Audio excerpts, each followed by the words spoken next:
from Sacramento, California, where he was born and raised. He completed Hifz of the Quran and then pursued a 7-year curriculum in the Islamic sciences at Darul Uloom Zakaria in South Africa, graduating in 2014.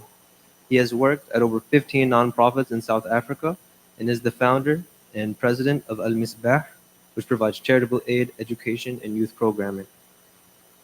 He has served as a full-time imam and chaplain at local county jails, hospitals, and was the first California State Assembly Muslim chaplain. So inshallah, all the brothers are requested to please come forward and give their full attention to receive the maximum benefit, inshallah. Jazakallah khair.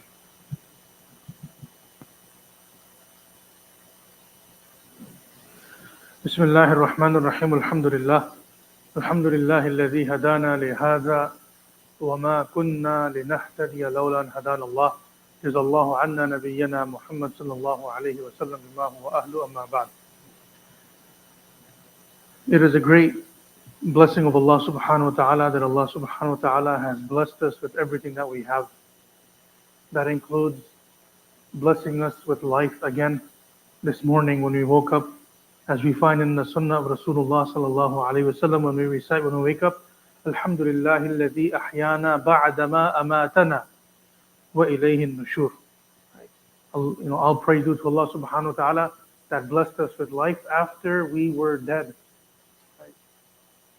On top of that, Allah gave us the health, Allah gave us the wealth, Allah gave us iman, Allah gave us everything that we have in the first place for us to be here this evening. Alhamdulillah. Amongst these blessings we have is to be at this masjid, regarding which Rasulullah sallallahu alaihi wasallam said, "Ahabbul biladi ilallahi masajiduha." The most beloved place amongst the dwellings of the people in the community is the house of Allah. On the flip side, "Wa abghadul biladi ilallahi aswaquha." The most disliked place in Allah is the marketplace. Generally speaking, the reason why ulama explain is because the masjid is built for the worship of Allah. The primary objective of a masjid is to worship Allah. Right? And generally speaking, regarding the marketplace, illa masha'Allah, right? Illa masha'Allah, generally Allah subhanahu wa ta'ala is forgotten in the marketplace. Everything else is being invited towards besides Allah in the marketplace. Nevertheless, to jump right in, I will share some disclosures or some disclaimers, if I may.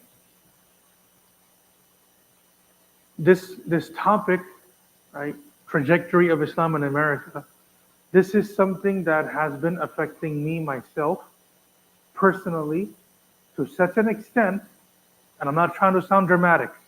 Okay? I'm not trying to sound dramatic, neither am I trying to spook anybody, but this is something that has been affecting me so much that literally I haven't been able to sleep.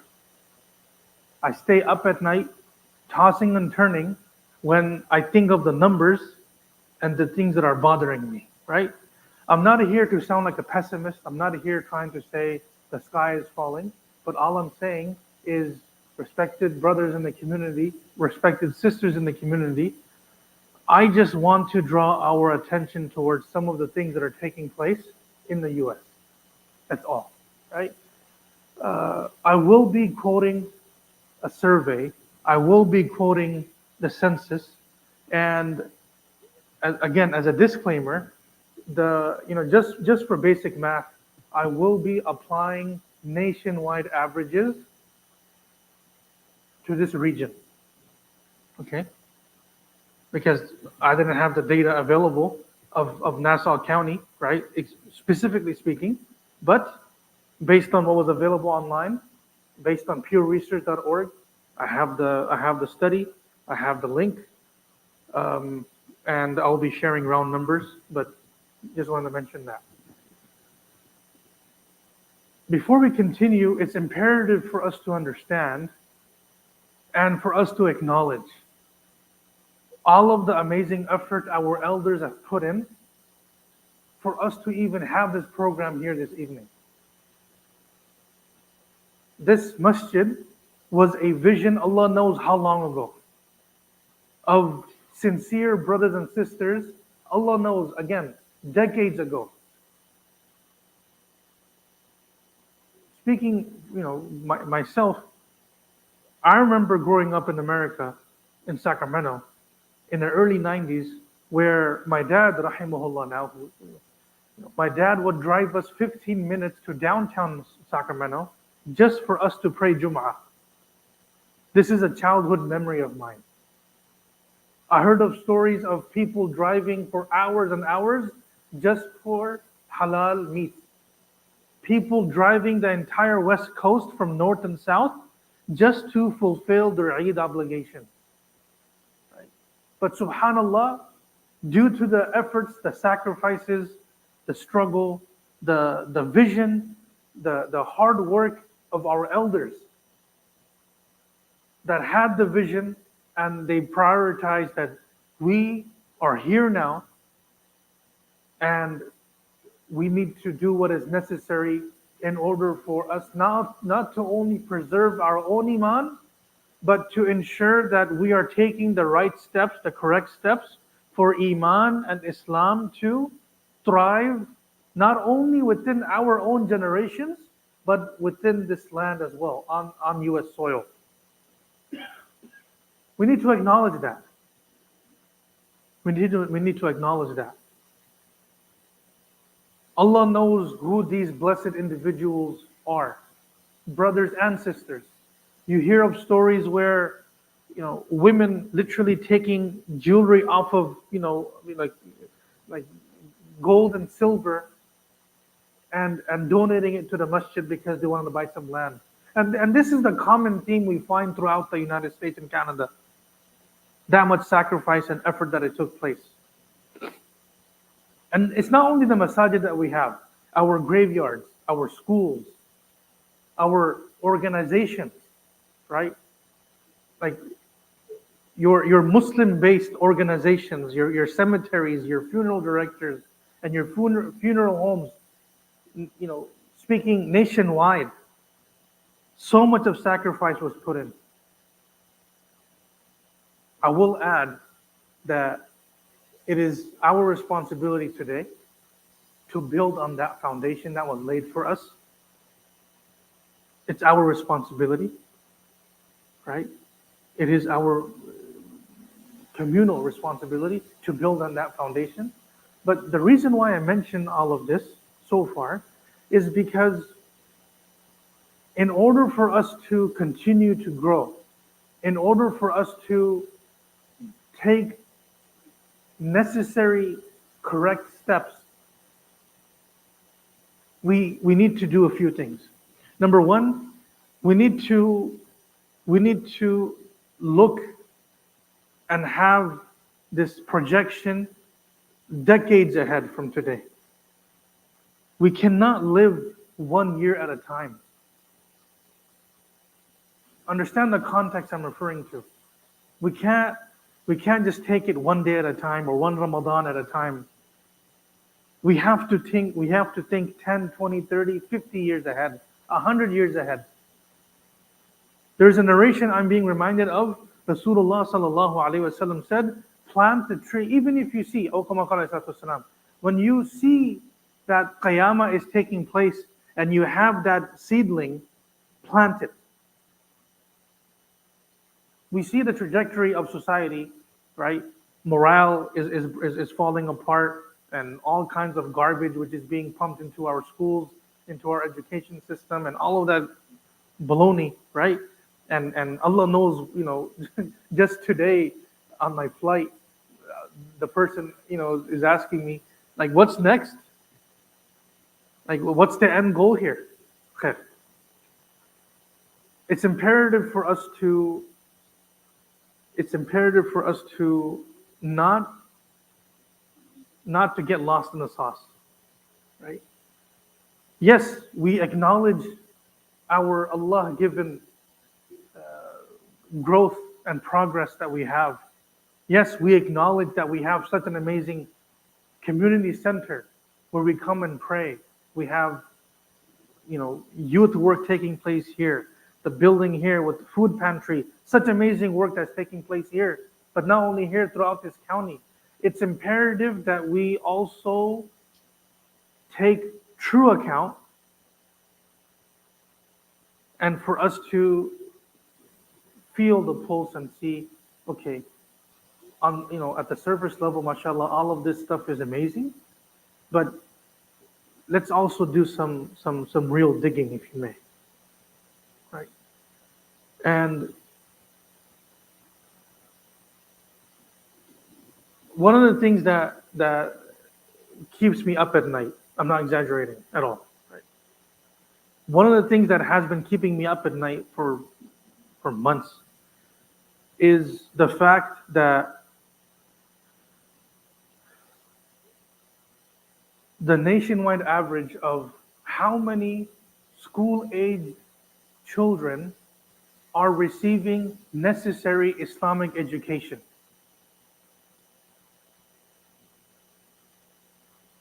I'll share some stats for Sacramento, and then we'll dive into. I did some basic math.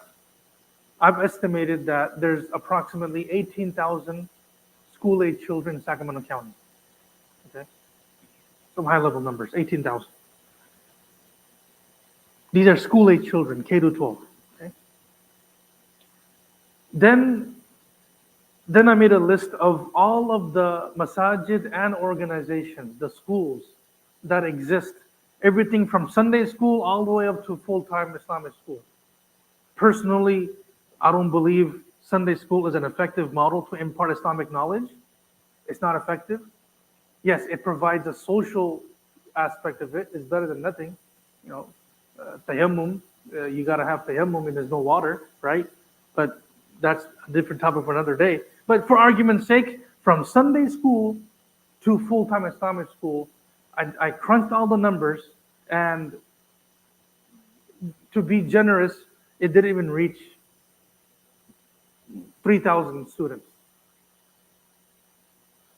You see where I'm going with this? We have 18,000 Muslim school-age children in Sacramento County. We're only educating 3,000 Muslim children in Sacramento County today. My question is, when these school-age children grow up 20 years from today, they enter the workforce, they become parents,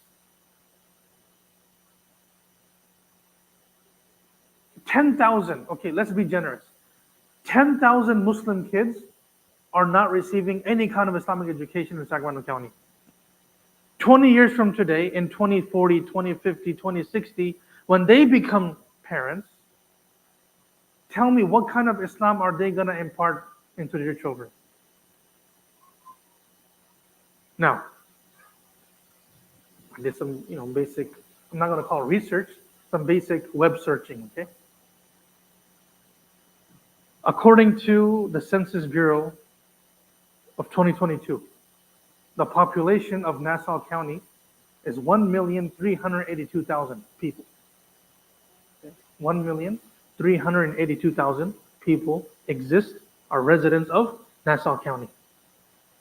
Now, if we could all agree that 2% of Nassau County are Muslim. Some may argue, Yasir, that's too generous. Some may argue, Yasir, it's too conservative. But just for argument's sake, let's say 2% of Nassau County is Muslim. 2% of 1.382 million people is 27,680 people.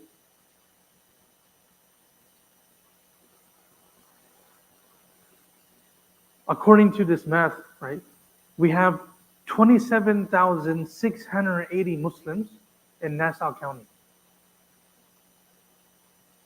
Okay. Now, this is where you apply the nationwide average. The national school age children percentage of the US population is 17%. So 17% of the US population are children from K to 12, kindergarten to 12th grade, right? That leaves you 4,705 children.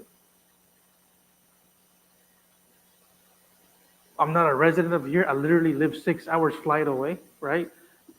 This is and okay, Yasir, why are you mentioning these things?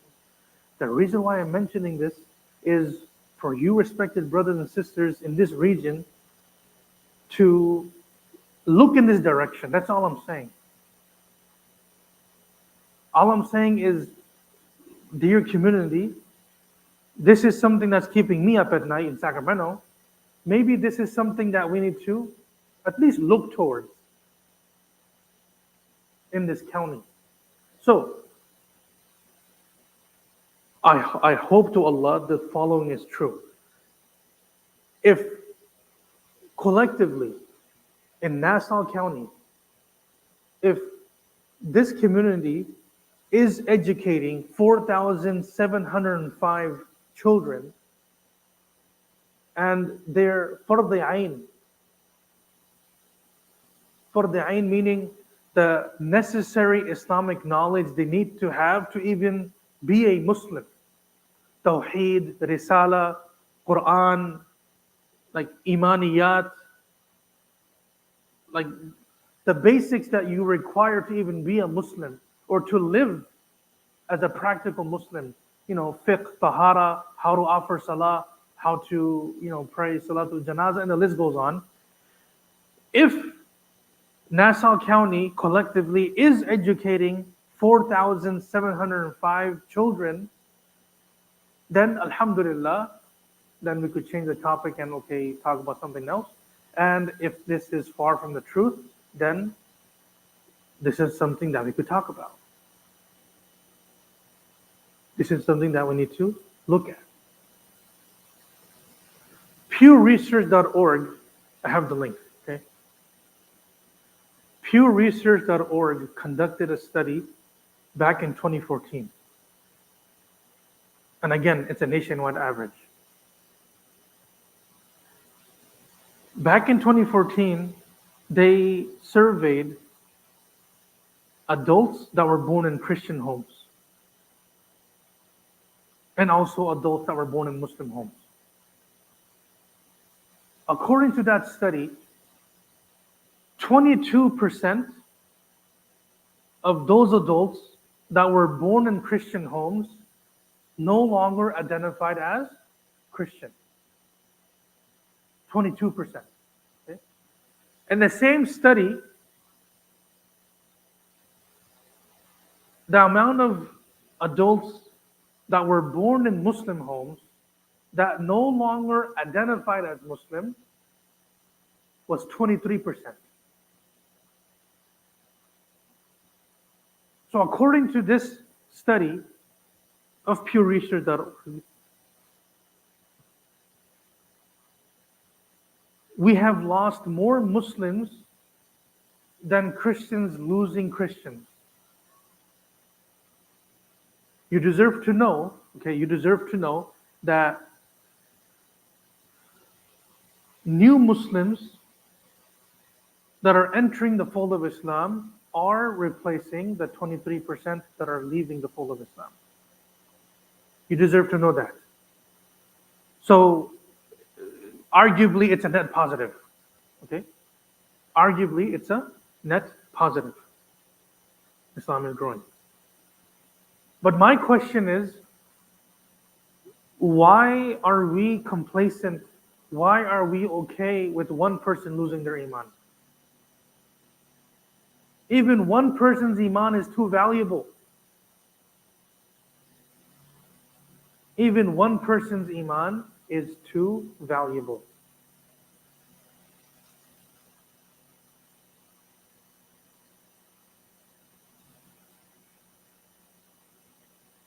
Now, the 23% is broken down further, okay? So 25% of the 23%, they disclosed they had issues with Islam or in religion in general, okay? Some said they don't believe in God, not religious, not practicing, they drifted away. 19% of the 23% said issues with Islam, raised Muslim but don't believe, never really connected, don't like or agree with the teachings of Islam, etc. Um, Personal growth became a factor, family reasons. Conclusively, the 23% is broken down further. So,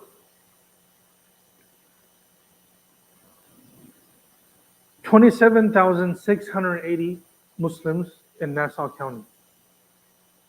If, arguably, if you apply the nationwide average that we find in this study, you have 6,366 individuals that have left the fold of Islam in Nassau County.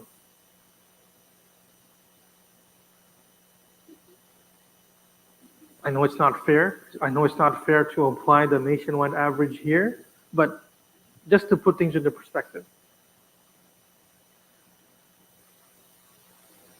What's the correlation between, Yasir, what's the correlation?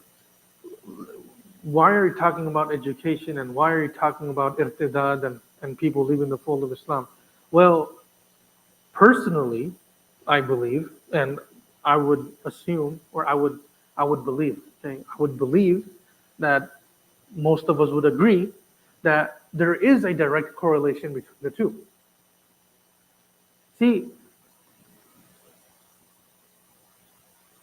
when someone is educated regarding Islam, regarding Tawheed, regarding Islam in general, from a young age, they are able to maintain their Islam. They're able to maintain their Iman.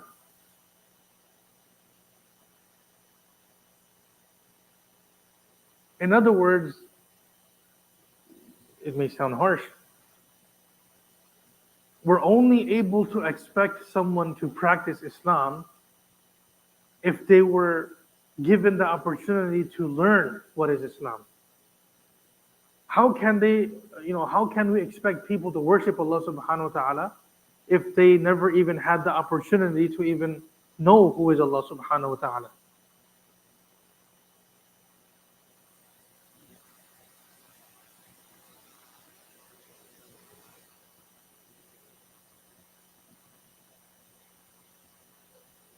When we are able to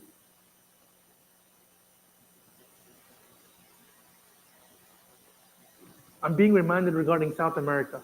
Okay, so when we were in, when I was in South Africa, there was a. What would happen is every year, students would be invited to lead Taraweeh prayers in Ramadan throughout the world. Okay, to set the stage. One of my classmates, he flew into South America in the Ramadan of 2013. The Ramadan of 2013. Because he narrated this incident to us when we went back for the final year.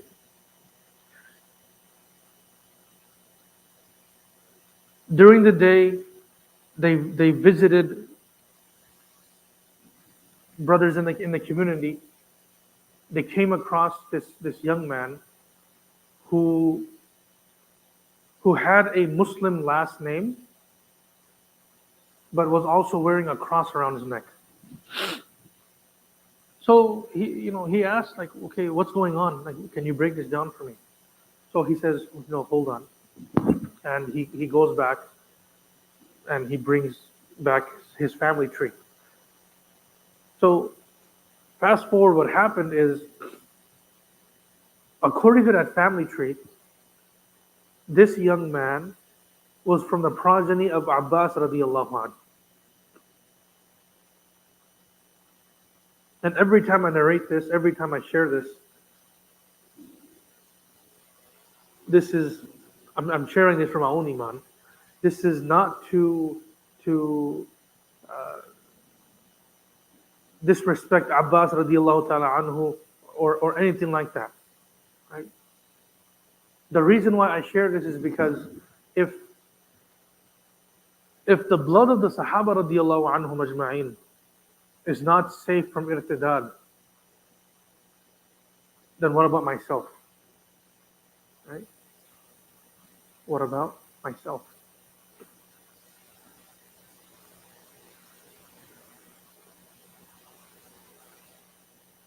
We could do our own web research. Okay?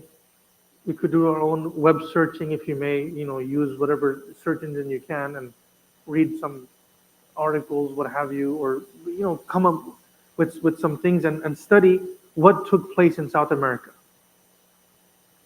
Now, I do believe, alhamdulillah, in comparison, we're doing much better than South America.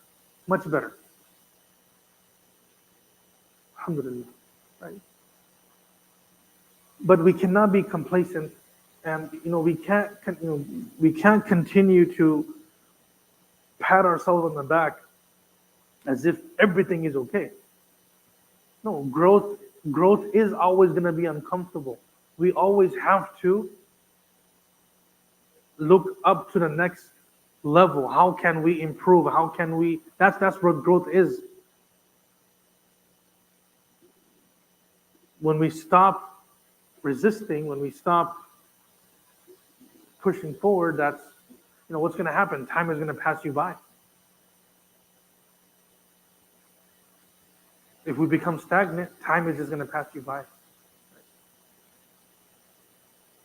So, generally speaking, I don't give these kind of talks of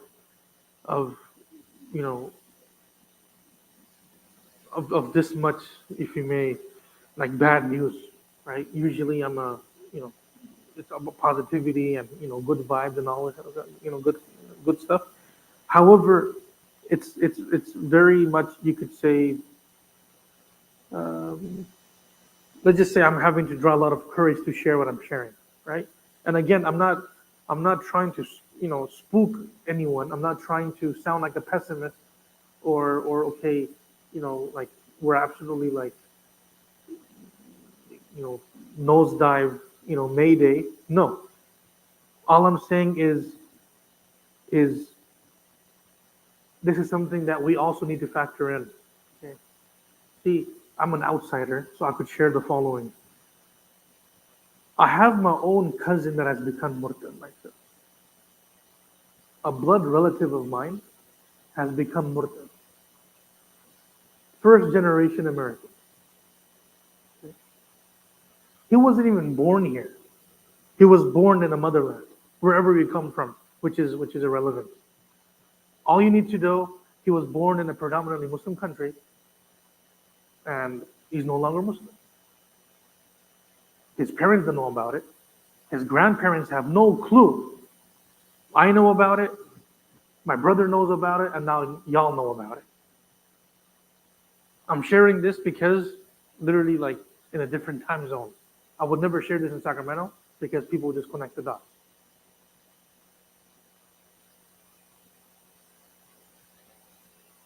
One person's iman is too valuable. Even one person's iman is too valuable.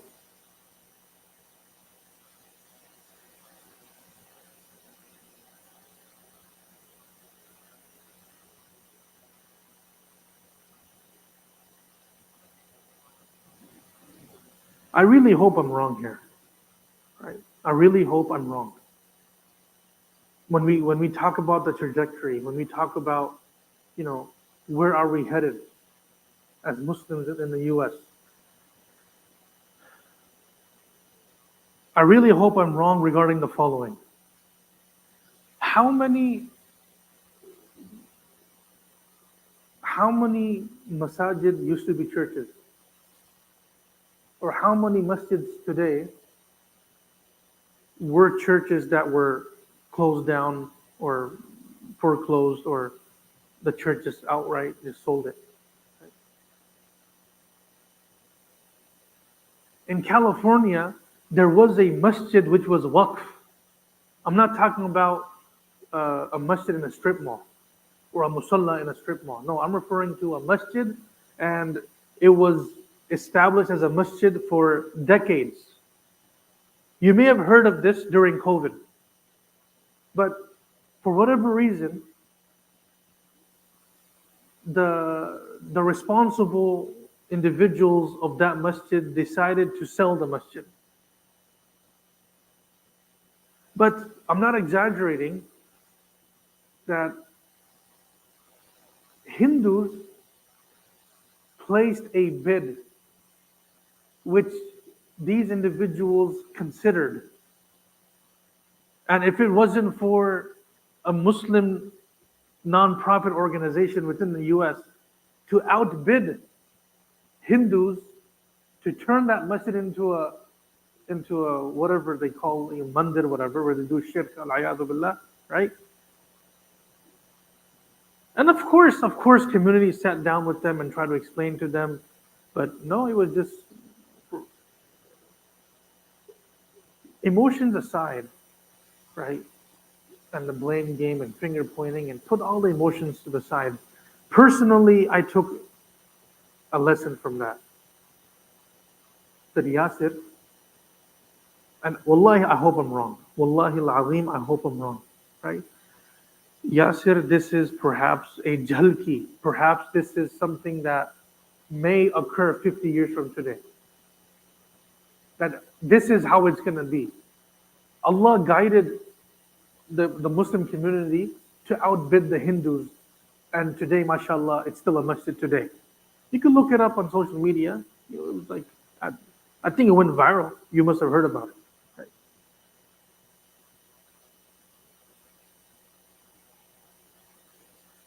We as Muslims need to continue to prioritize quality Islamic education for our children. I'm being selective with my words here. Right? I'm not implying al-ayadu billah as if, no. I'm saying continue to. If Nassau County is educating all 4,000 Muslim children, then mashallah. If not, for argument's sake, can someone give me a number of a generous number? How many Muslim children are receiving Islamic education within Nassau County? Include Sunday school, even though I don't personally agree with it. Right? Between Sunday school all the way up to full-time Islamic school, how many children, K to 12, are receiving any kind of Islamic education in Nassau County today? Anyone? 1,000, 3,000, 2,500, 500. Just off the top of your head. We're not going to quote you on it. 4,000 kids are being educated. Anyone else? I heard 2,000. This sounds like an auction. 1,000? Approximately 1,000. Okay. For argument's sake, okay, we had 1,000, 2,000, 4,000. Let's just say 2,500. Okay, for argument's sake. If we are educating 2,500 K through 12 children, their basic Islamic education is being provided to them. The remaining 1,500 to 1,800 students, right? If the math is right, kind of jet lag, so just bear with me here. 20 years from today, argument's sake, 1,000 children today are not receiving Islamic education today. 20 years from today, when they enter the workforce and become parents. I once visited a Muslim home. The brother's name was Muhammad, and he says to us at the door, he says, my father was a Muslim. I'm no longer a Muslim. My father was a Muslim, and his name is Muhammad.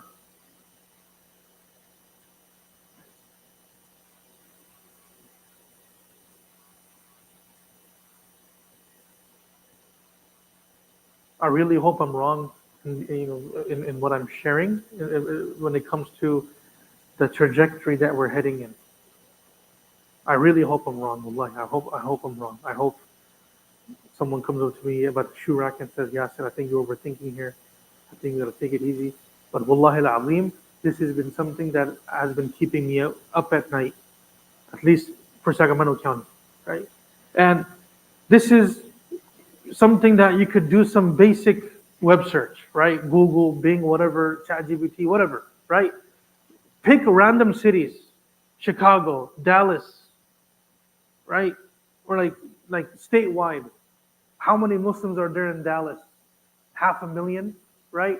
17% of 500,000. How much is that? Anyone? What's 17% of 500,000? 80,000? Yes, that sounds about right. The last time I did that. Let's say 70,000. Is Dallas educating 70,000 Muslim kids? We gotta ask the question. Yes, Epic is there. Literally, it's Epic, right? They launched the whole thing. MashaAllah. IACC, like the mega masjids of Texas, right? MashaAllah. But are they educating 50,000 Muslim kids? Look at California. Look at San Francisco. Look at Los Angeles. Look at Seattle, right? Do some basic Google search. Just open up the Census Bureau and apply nationwide averages, and this is something that, and personally, I've never heard of someone mentioning these kind of things. You know, I've never heard of an imam referring to Pew Research from a Jummah khutbah that we've lost 23%. That's almost 1 out of 4 Muslims that we've lost, right?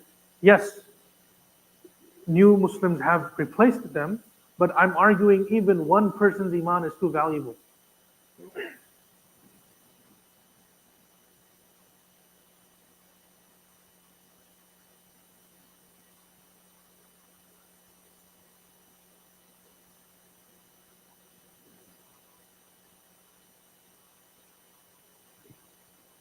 We'll open up for Q&A or discussion.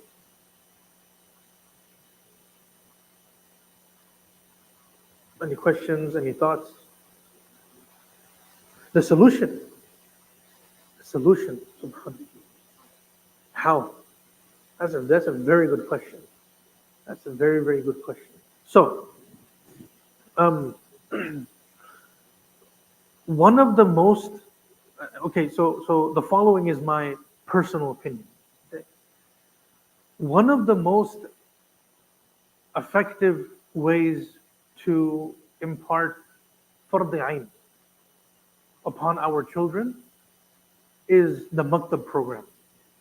Maktab yani 4 days a week, 5 days a week, after school, 2 hours a day, where they're taught Quran with tajweed and basic Islamic studies. And the reason why I say this is because you're from a business perspective, okay, you're utilizing current real estate. The masjid is there. You're not having to fundraise hundreds and thousands of dollars, right? Yeah, ideally, we would build Islamic schools to educate the 4,500 Muslim children that we have in Nassau County. But to be more practical, right, the after-school structured maktab program, I believe, is the most effective. And the reason why I believe it's so effective is because this is something that countries like Sri Lanka, UK, South Africa, Trinidad, Tobago, different countries where predominantly Muslims are living in predominantly non-Muslim countries, they've They've implemented this system for close to 100 years now, and it has produced some amazing results. Again, from a business perspective, if you do the math of cost to educate one child in a brick and mortar Islamic school, I could imagine is a few $100 a month, right? On the flip side, to educate a child in a maktab program where their fard ain is being fulfilled, it's almost like one-fourth, if you may. Speaking for California, right? We have a maktab program at Al Misbah, so we know it's costing $100 per child a month because we've done the math. This includes all your books and everything, and teacher salaries and all of that, right?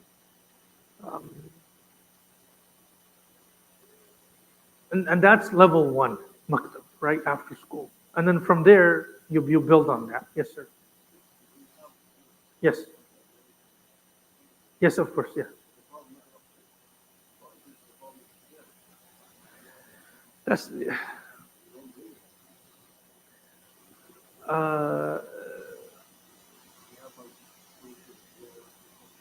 yeah, yeah.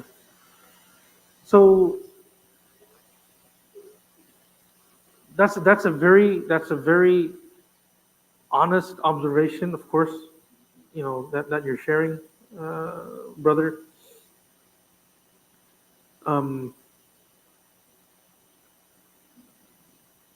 there was a wall that my dad would drive past, and there was like this quote on that wall, on that specific road, and it said before it got painted over, right? It takes an entire community to raise a child. It takes an entire community to raise a child. I wish there was. I wish the solution was as simple as, okay, open as many makatab as possible. But to your point, there needs to be cooperation. There needs to be prioritization by parents as well. Um, which honestly, in hindsight, the objective of this program was to bring these kind of,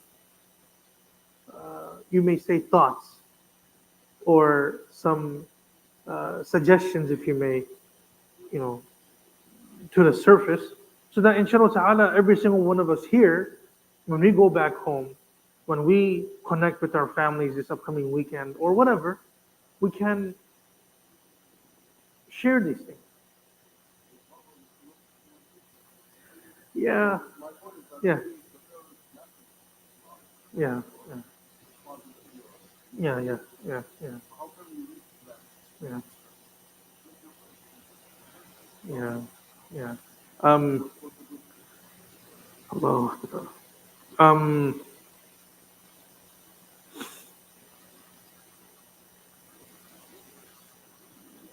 Allah knows best, but one possibility is to have like an awareness campaign, right? If if somehow there's like this letterhead or this massive town hall that can take place in this county, right? Rent like the local convention center. I don't know, like something like logistically, and just just invite the community, or uh, maybe it's too late already, but the next Eid festival, right? Like the next time there is a massive amount of you know community present, take a 10-minute segment, a 15-minute segment, or just hand out, or just post QR codes of the Pew Research thing that I quoted, right? Um, the bottom line is we got to make dua. Number two is we need to create awareness. Yeah, the dua, we have to ask Allah subhanahu wa ta'ala to guide us. Now, the following I'm going to share is going to come off really harsh, but it is what it is. Balil insanu ala nafsihi basira. We gotta, like, I need to check myself. I'm asking myself to look into my own, kurta, right? Like, I'm not judging anyone else. The reality is, What is the intention of me being here in the US? That's the bottom line. What's my, like, well, what's my intentionality? Why am I here? Because if my intention includes, incorporates Islam, then inshallah ta'ala, the result of that will be seen within my children. And the opposite is true. It's harsh, but I'm sorry. And we need to now. Here's the thing. Um, I do also believe that we need to come up with solutions that we also need to include solutions that don't put majority of the onus back on the parents.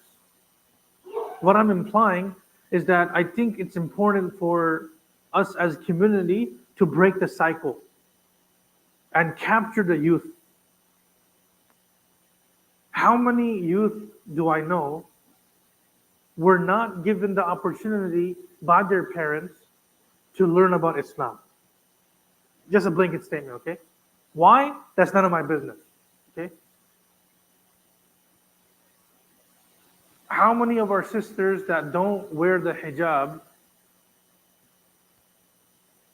how many of them have been properly explained or educated? The ta'zeem of hijab, what is hijab and all of that, right?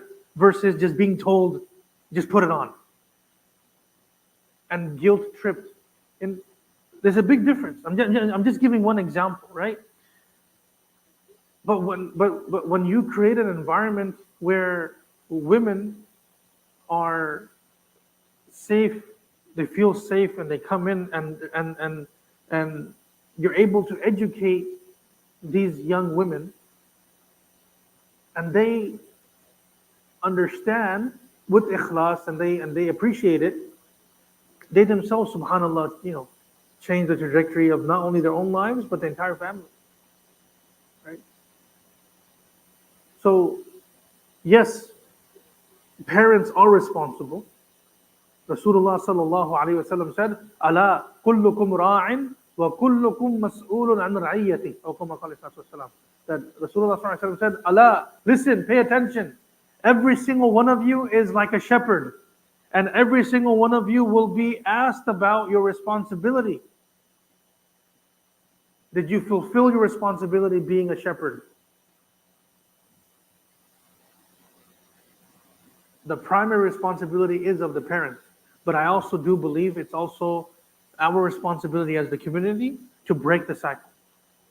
And the way we break the cycle is through love, is through compassion, is through education, and through positivity.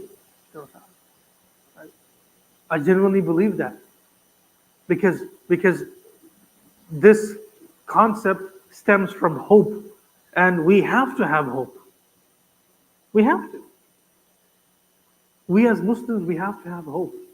And one more reason why I have hope personally is because what I'm seeing, at least in Sacramento, right, that alhamdulillah, slowly, right, when you are able to sit down with this young man or this young woman, and this young individual is able to be provided with the objective knowledge, not just culture, because that's a challenge, right?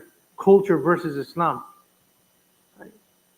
Like doing, kids being taught to do things simply out of culture versus being taught this is the Islamic way and the Islamic reasoning behind this, right?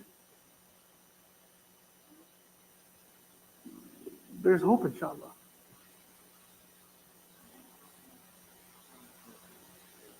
Oh, I know, inshallah, I know.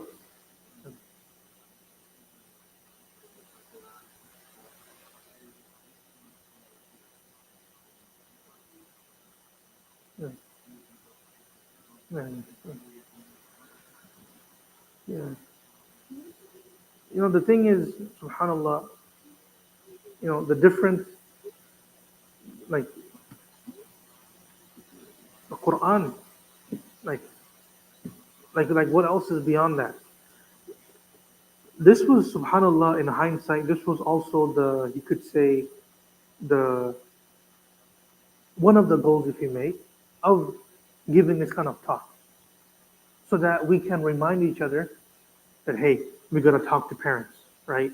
We gotta run back to the Quran. We need to have the Quran part of our lives.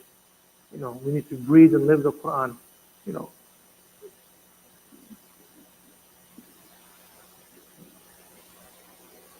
at least, at least, what we can do is, each of us being ambassadors, if we may, is share what we learned about, right? Just the awareness, just like, we could all create awareness at least. There's what, like 50 of us in here. If 50 of us convey this to 10 more people, mashallah, there's 500.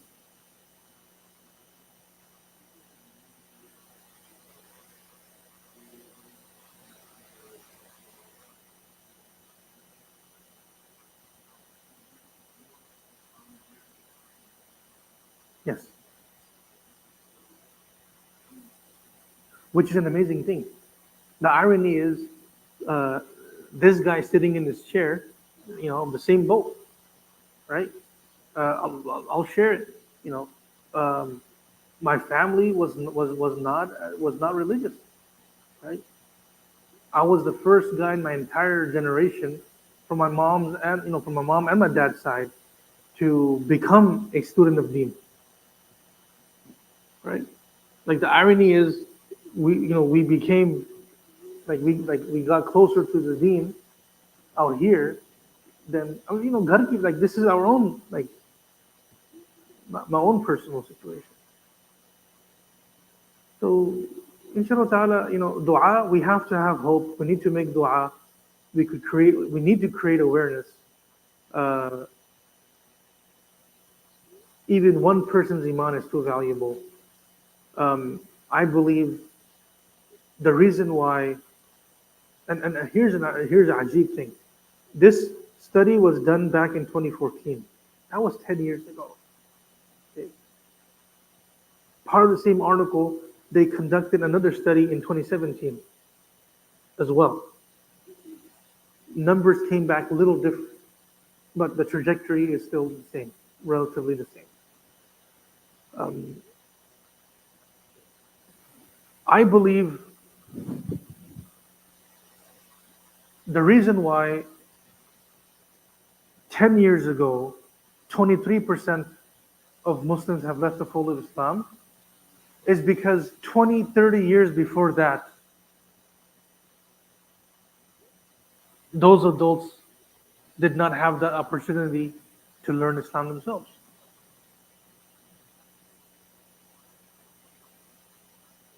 Right? We have to look at things in decades. Isha is 9:45? No, Isha. 45, correct? Okay. We will conclude inshallah ta'ala. Subhanallah bihamdihi, subhanaka wa bihamdika, nashhadu an la ilaha illa anta, nastaghfiruka wa natubu ilayk. Anything that was of any kind of benefit was from Allah, and anything that was not was from my nafs and shaitan. Please forgive me if I had said anything that may have disrespected anyone, or that hurt anyone. But wallahi al-azim, uh, I had to draw a lot of courage to even share what I shared this evening. But hey, sometimes you got to hear these things as well. Yes, sir. So, yeah.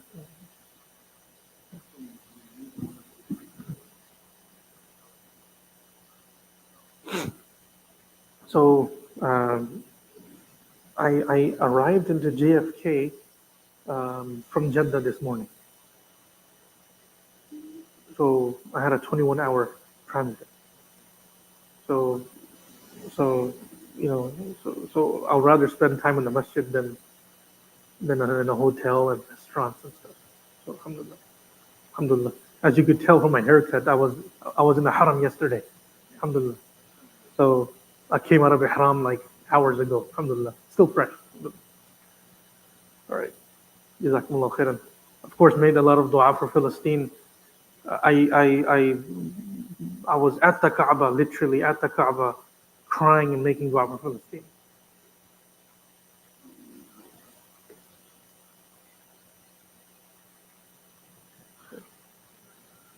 Jazakumullah khairan.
الله أكبر الله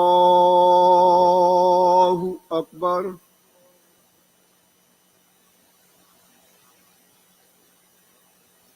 الله أكبر الله أكبر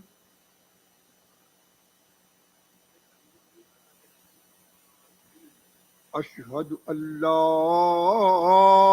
إله إلا الله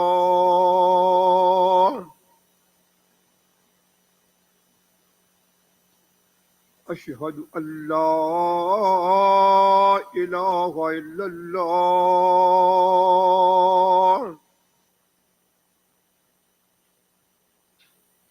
أشهد أن محمد رسول الله أشهد أن محمد رسول الله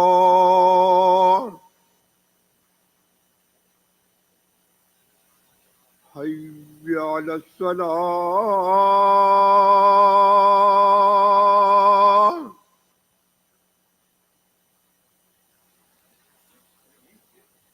حي على الصلاة حي على الفلاح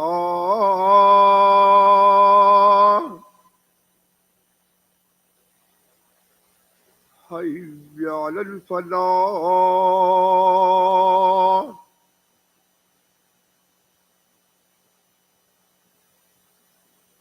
الله أكبر الله أكبر